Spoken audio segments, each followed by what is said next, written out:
everyone, and welcome to this CAN TV Elevate Special Extreme Heat, Saving Lives, Saving Money. Thank you for joining us.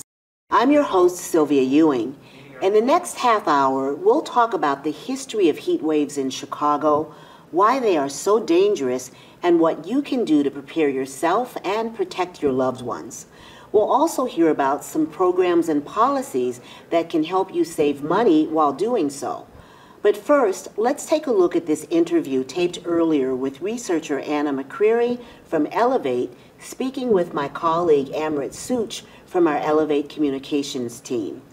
Anna dives into some of the important facts about heat waves in Chicago that she and her team have uncovered through their research.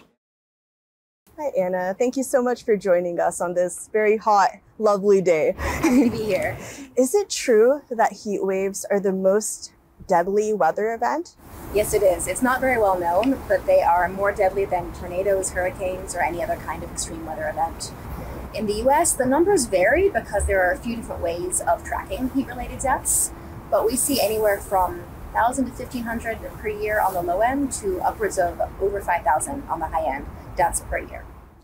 So aside from fatalities, what other health events can occur from extreme heat? There's a variety of other health problems. So if you think of heat stroke as the fatality, there's also heat exhaustion, which is like just getting sick from the heat. Indirectly, heat can also exacerbate existing medical problems like asthma, so it can make your symptoms worse. There's also the way that heat can interact with chemicals in the air to actually increase air pollution. What that means is that by exposing people to more air pollution, it adds to asthma, it exacerbates cardiovascular illnesses, and just overall creates a lot of exacerbations in people's health. So as we know, there isn't exactly equality when it comes to who is affected more by extreme heat. Black and brown communities suffer more. Why is this, and what can be done about it? You're absolutely right. This is something that we're very familiar with in Chicago. Researchers refer to something relevant here, which is called the social determinants of health, and that includes race. So for example, Black and brown communities are more likely to be exposed to toxic air pollution. They're more likely to have other pre-existing conditions because of those exposures, wealth inequalities. All of these things contribute to differences in health outcomes that can be extreme. In fact, when it comes to heat-related mortalities, Black Americans are about 70% more likely to die than the general population. And in Chicago, we see this playing out with a 10-year life expectancy gap between Black Chicagoans and white Chicagoans. Wow, 10 years is a big difference. It really is, and there's a lot that we need to do to address it. So Chicago residents are at a higher risk of struggling through the extreme heat due to less access to air conditioning. What are some programs that our community members can take advantage of? That's a good question, and you're right, this is an issue specific to Chicago. So for example, among single-family homes, only about a third of them in Chicago have central air conditioning, whereas nationally, it's over 3/4. So this is a specific thing in Chicago, and honestly, the best way to go about it is a combination of improving the homes and adding air conditioning when it's needed. When I say improving the home, I mean things like air sealing, insulation, just making sure that the heat doesn't get in just through the walls. You can also install what's called a heat pump, which, despite the name, does air conditioning as well as heating. And what that does is, by installing that as an energy efficient measure, replacing an old boiler or furnace with an energy efficient heat pump, you can both reduce heating costs in the winter as well as add air conditioning where it's needed. So one thing that I found while working at Elevate is that though air conditioning is sometimes can be hard to afford, our community members are very creative with finding ways to stay cool during the summer months. So what are some tips and tricks our community members use to stay cool during the summer? People are really resilient and innovative. And what we find from research is that people are the best people to know what's best for themselves and their families. So, for example, we recently spoke to a homeowner who lives in the Chatham neighborhood, right here in Chicago. And what he mentioned doing was, okay, yes, your typical stuff, your fans, your opening windows, things like that. He also closes the blinds in particular rooms where the sun's streaming in, which can make a big difference in reducing the amount of heat that comes into your home. Beyond that, there's going to the pool, movie theaters, plus the city is paying attention to this now as well. The 2022 Chicago Climate Action Plan cites heat vulnerability as a major issue and includes a variety of recommendations for addressing that, with programs like we mentioned about improving homes and energy efficiency. Yeah, there's a lot of things that people do. So for example, we've spoken to folks in Chicago Lawn, in Austin, in Englewood, and all of them have strategies for managing heat within their homes. For some, it's window air conditioners that they can adjust as needed in particular rooms. Others, they close off certain rooms to both cool their living spaces while also reducing their costs. And these are things that you can do in the winter as well. All of these things are low-cost ways to reduce your bills for heating. There are parallel strategies that people use to reduce their bills for cooling in the summer, on top of going to places with air conditioning. So where was the research done? We've been doing research interviewing homeowners across neighborhoods of Chicago. Some of the main ones are Chatham, Auburn Gresham, Englewood, as well as Chicago Lawn. And what we find is that people think a lot about their homes. They really care about their homes. They put a lot of time and effort into crafting the home that they want to live in, and that includes cooling.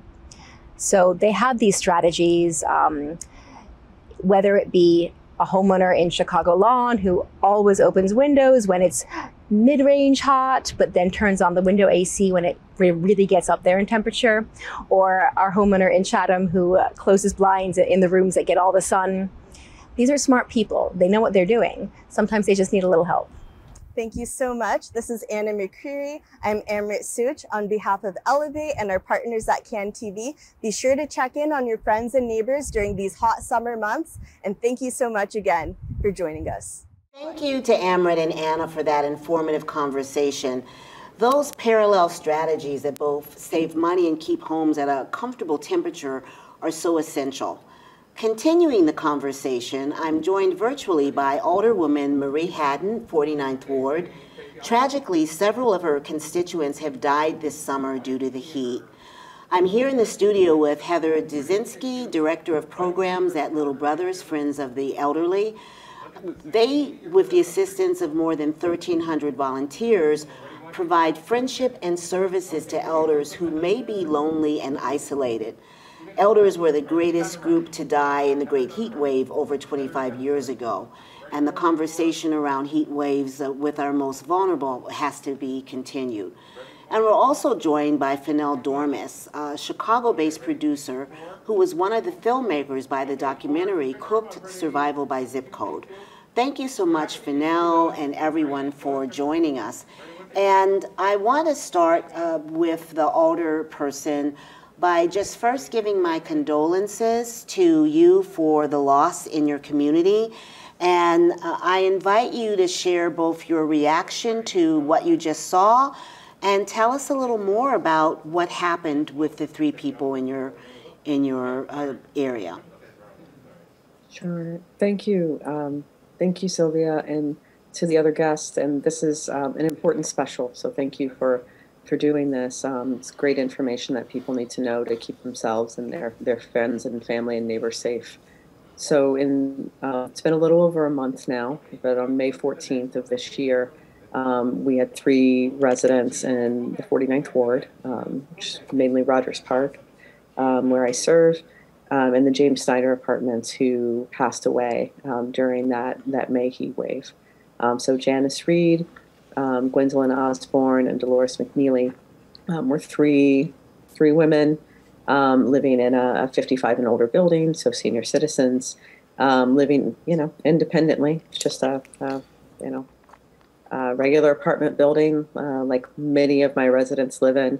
And they had been experiencing, we'd all had hotter weather that week, and they had an apartment management company that uses one of the 2 pipe systems, which is really common here in Chicago. What it means is for the heating and cooling, only one system can be functioning at a time. So it means that building managers cannot have the air conditioning turned on quickly or cannot turn on the heat quickly when they're switching their systems. As a result, we suspect, still waiting on some of the medical examiner results, but residents complained about the heat for days. My office engaged the building, and that Saturday, May 14th, these 3 women were discovered dead in their homes. And so a terrible tragedy, something that the other neighbors in James Snyder are still dealing with the trauma of that. And in addition to the tragic deaths, we spent the day at the building with the fire department and the Department of Buildings having to do emergency cooling services. So in order to get the air conditioning turned on, there were mobile ventilation units. It was 8 hours of work with building engineers and emergency responders, right, to ventilate and cool down that entire building. So it was a pretty traumatic incident for the residents, and one that I never want to see repeated anywhere in Chicago. In response to the interview earlier, it is appalling but not surprising, right, to hear those disparities. And certainly it's something that still in my 3rd year, but things that we see a lot of these racial disparities throughout Chicago. Well, thank you for sharing that story. What a burden, but also what a opportunity to respond and serve. It sounds like you were very hands-on in the situation. FENNEL, this is not surprising to you because of the documentary. I'd like your brief reaction to the interview, and then, you know, what have we learned since the documentary covering that tragedy 26 years ago? In some ways, we've learned a lot. In other ways, we haven't learned enough to protect lives. In 1995, 739 people died from the heat in Chicago. Heat waves kill more people than any other natural disaster, but they don't get as much attention because they're invisible. People die in their homes behind closed doors. There's not mass destruction. I think, you know, the city was very embarrassed, the city of Chicago, after 1995, because there was such an overflow of bodies at the morgue that they had to bring in refrigerated trucks to help with the overflow. And then it became visible in the city of Chicago, and people had to react. Today, there are a lot more heat alerts that go out. They go out in, you know, with a lot more advance notice. I think the media takes it a lot more seriously. In 1995, there were joking segments that were talked about where, you know, let's fry an egg on the sidewalk and have that be the lead-in to today's weather. That doesn't happen anymore, thank goodness. But what we haven't learned is kind of the bigger issue behind this. What we explore in our film is really not so much that people died of the heat, but people died from the social determinants that made them vulnerable to the heat. It's what has kept a lifespan differential in Chicago of 10 years between the south side of Chicago and the north side of Chicago. And so that's what I think we're not really addressing. We're addressing the heat as kind of, you know, a Band-Aid. It's important, it needs to be addressed, but why are people continuing to die every day? COVID, unfortunately, was another stark example of how people die in greater numbers in certain communities rather than others. Well, and that's why the name is so powerful, Cooked Survival by Zip Code. You could take that same overlay from the heat wave and, as you said, see it with COVID tragedies as well. Coming to you, Heather, isolation and loneliness. We talked about these being invisible deaths in many ways. That's something that your organization works to counter. How does that show up in people's lives in terms of finding themselves alone? Absolutely, thank you.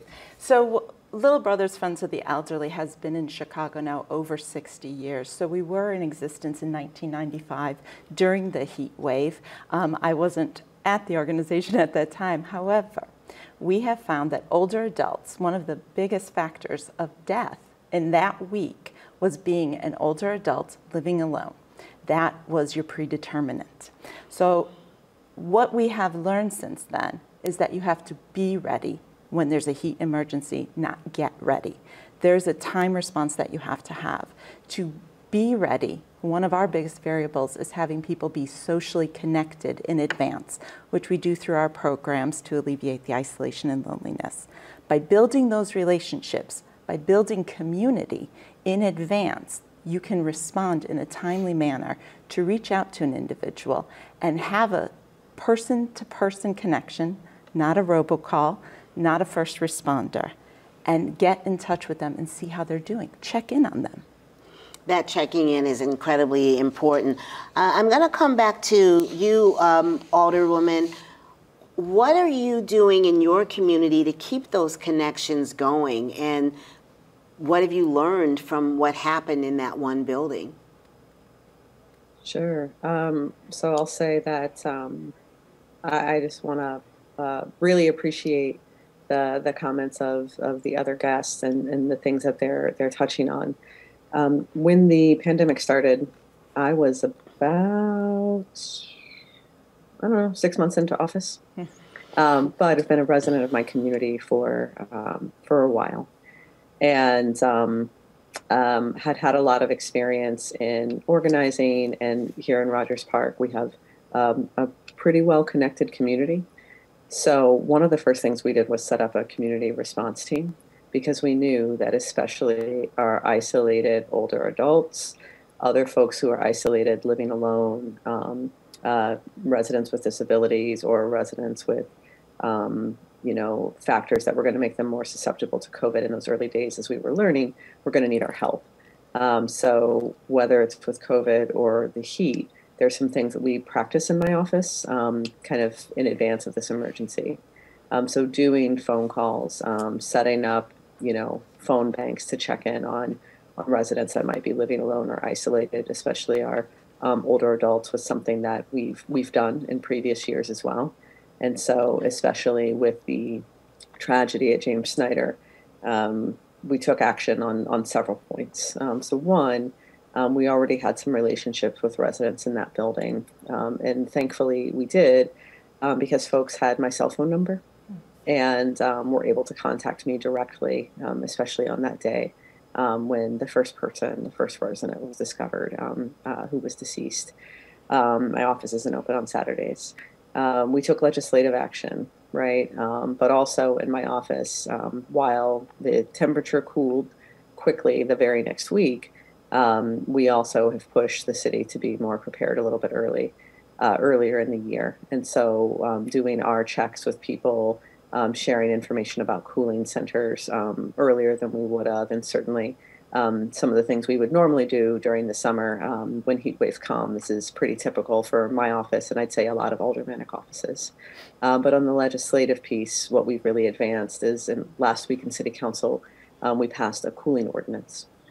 So the same factor that you guys were speaking of with social determinants of health and how they negatively impact, right, our Black residents in Chicago and other non-white residents in Chicago, we see the same thing when it comes to whose voices are heard.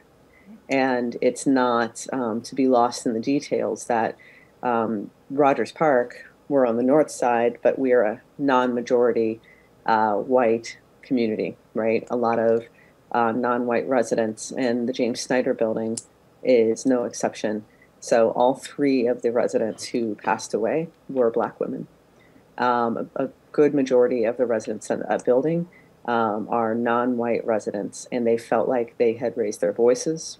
They had raised the concerns about their health issues, about the heat, specifically, told people we are afraid we might die, and that did not move people. And so there's also that piece when we look at social determinants of health and other factors. that show up in our processes, our systems, but also in the actions and decision-making of organizations and institutions. So legislatively, we've passed this cooling ordinance, but we also will have a hearing coming up in our housing committee, because shedding light on these tragedies and trying to unpack the factors that led to the decisions, because it's real people making the decisions that cost people lives, is another important piece of trying to make sure that we are not repeating our same mistakes. Well, thank you very much, and thank you for your efforts. Ms. Freed, Osborne, and McNeely, names that deserve to be remembered. We also haven't talked about it directly, but the climate is changing. Extreme weather is going to be more and more frequent. Another fact that I know Anna wanted to share is that even though this is increased in Black and brown communities, Chicago as a whole doesn't have as many central air conditioning units in homes. I think the percentage might be something like just 30%. And so those pipes that the alderperson talked about, are also a factor.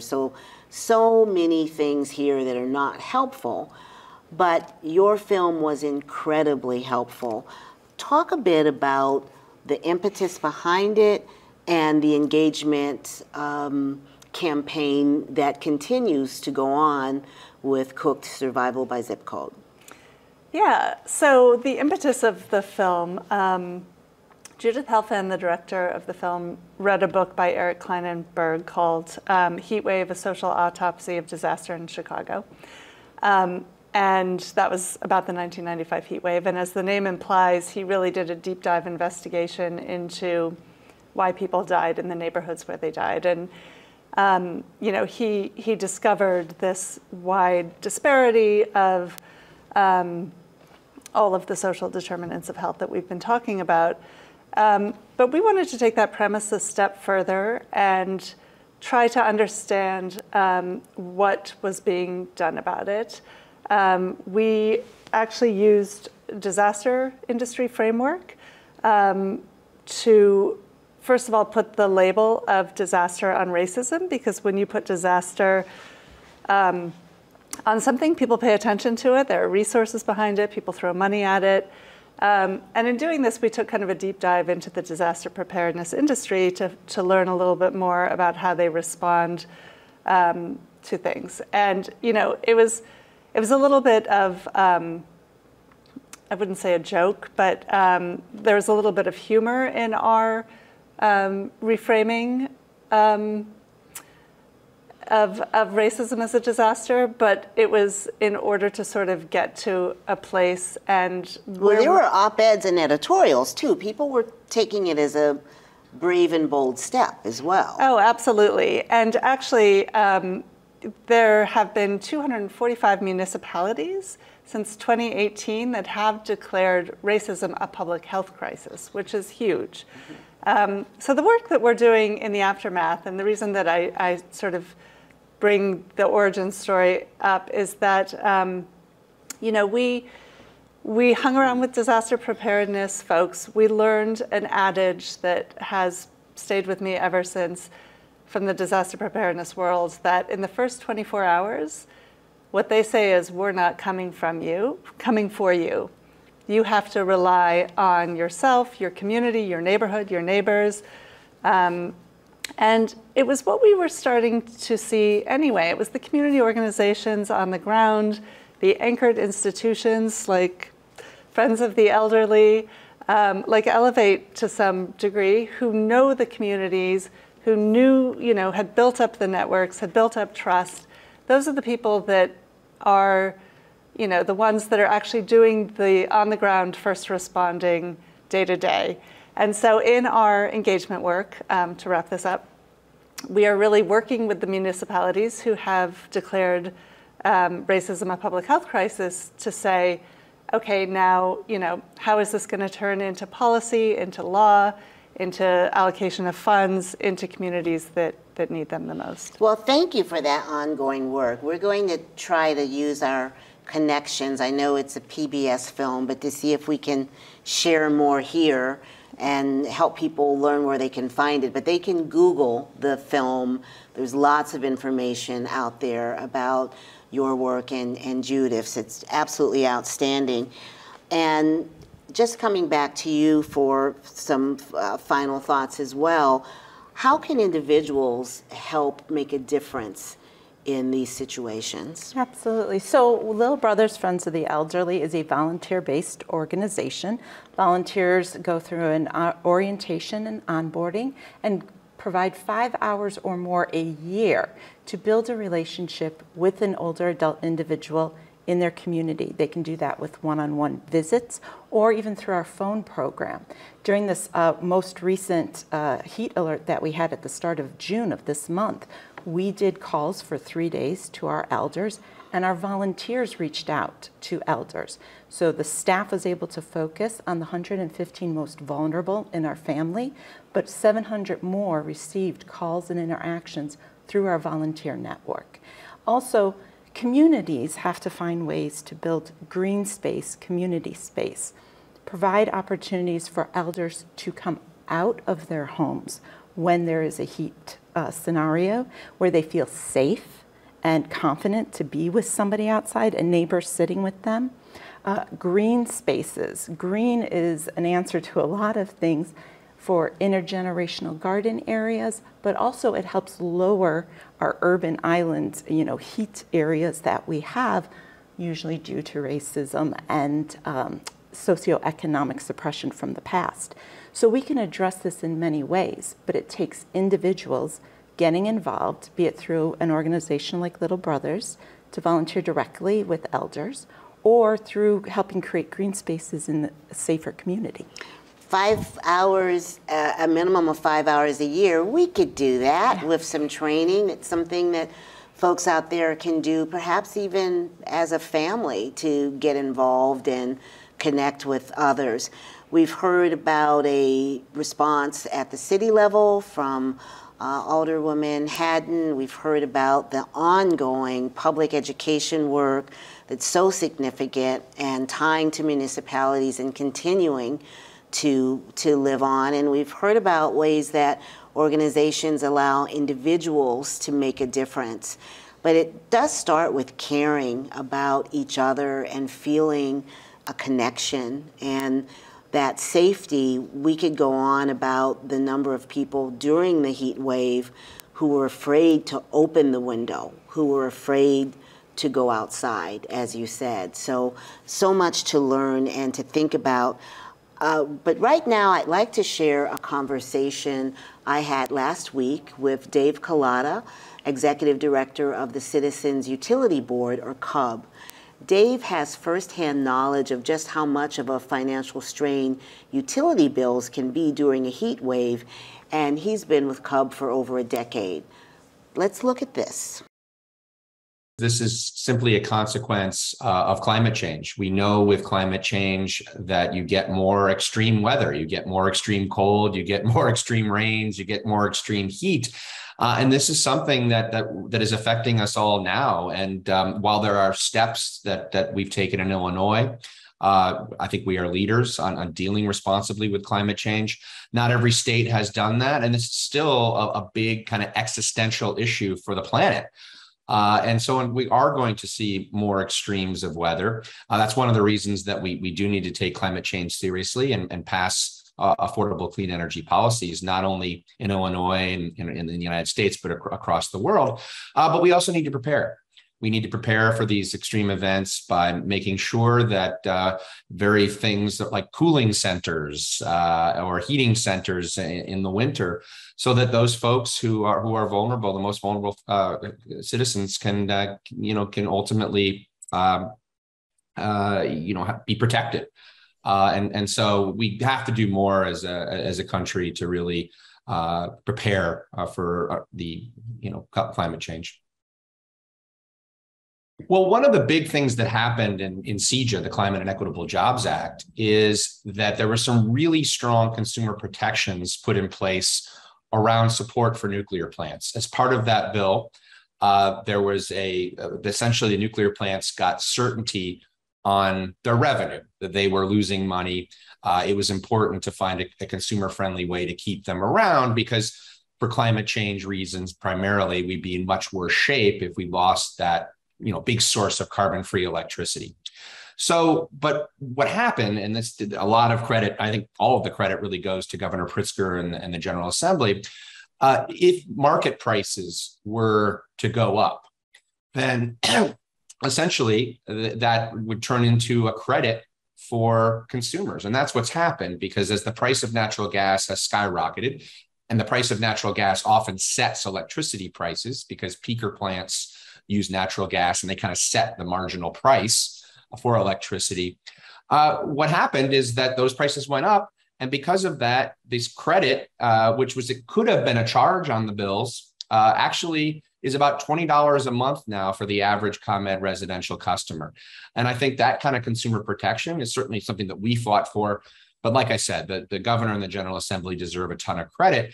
We're probably the only service territory in the country right now where, even though prices are going up significantly, we've all seen that with inflation, most ComEd customers are probably going to see a little bit of a reduction this year because of this consumer protection. So we think that's a great thing. We'd also emphasize to people, though, that there's a lot of assistance money available for low and moderate income folks that's still there.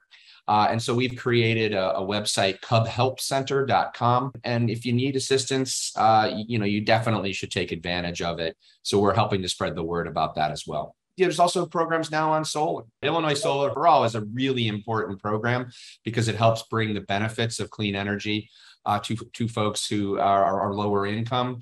And that was expanded tremendously in CEJA, which was something that we were strongly supportive of. So there's a lot of programs now that people can take advantage of, no matter what your circumstances are in life. And we would encourage people to do that. We're all in this together. We've made progress, but there's certainly more that can be done. And step one is just making sure that people can take advantage of the programs that are already there. And now we need to build on this and continue to move Illinois policy forward. Thank you again to Dave KOLATA for taking the time to speak with us and provide his perspective. I want to take a second, though, to give our guests a chance to do their last thoughts. And Alderwoman HADDEN, what would you like to leave us with around what you've learned and what you're hoping for this season? I think my parting thought will be a focus on the community aspect of how we keep each other safe. So much of the benefit of living in a city in close proximity to a lot of people is the ability to get to know your neighbors and to have folks to look out for and who look out for you. So whether it's, in preventing isolation or just having somebody that knows you exist, it really makes a big difference. Because we don't have, from a city perspective, right? Like, we don't have so many resources that we can proactively look out for everyone.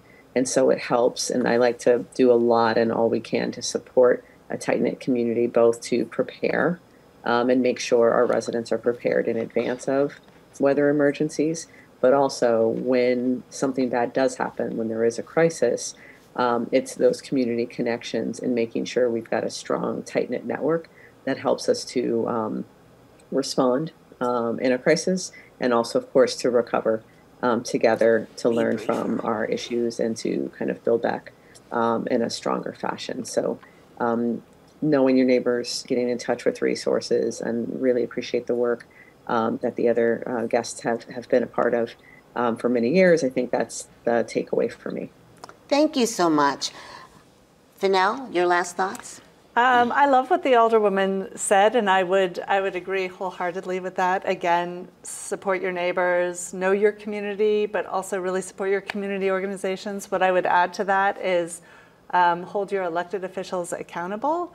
Make sure that resources are going to the neighborhoods that need them the most. I know there's a big tree planting effort in Chicago to get trees planted in South and West Side neighborhoods who have had less opportunity to have new trees. That's a small thing, but also means a lot, especially when it comes to cooling the city. So thank you.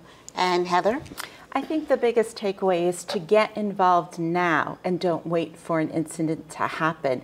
You can meet your neighbors. You don't have to go through a formal organization like Little Brothers Friends of the Elderly. You can be a friend to a neighbor, so when they need their AC unit mounted in their window, you can be the person who helps lift it in. And if you know your neighbors and your friends, checking in with them to help them decrease their air temperature in their building by 1 degree, having some cool water, or inviting them to a cool space can save a life. That's really amazing. Very practical. This special has met all of my hopes and dreams to talk about the extreme weather, to talk about ways to save lives and to save money, but mostly to connect. I want to thank our guests, AMRIT, SOOCH, and Anna McCreary for the roll-in, Alderman Maria HADDEN, Heather DUDZINKI, FENNEL DOREMUS, and Dave KOLATA. And I learned some things. First, alderperson, I like seeing where we're going. I'm used to the alderman that had the pinky ring and the suit and was busy and not busy, and it is lovely and wonderful to meet someone so accessible whose constituents have your cell phone number. And filmmakers mean so much. I know that you've been a part of Cartimquin Films for a long time. Full disclosure, I'm on the board, but I love your engagement program, and there couldn't be a better ambassador for your organization than you. And I learned, don't get ready, be ready, and about those first 24 hours. Protecting ourselves and our families shouldn't have to be a financial burden. Heat waves and extreme weather events are likely to become more and more frequent. So learning about the ways in which we can prepare is an important step in staying safe and staying ready. Thank you for watching, and I hope the information and resources provided here today will be of use to you. Stay safe, stay cool, and just be kind. Thanks.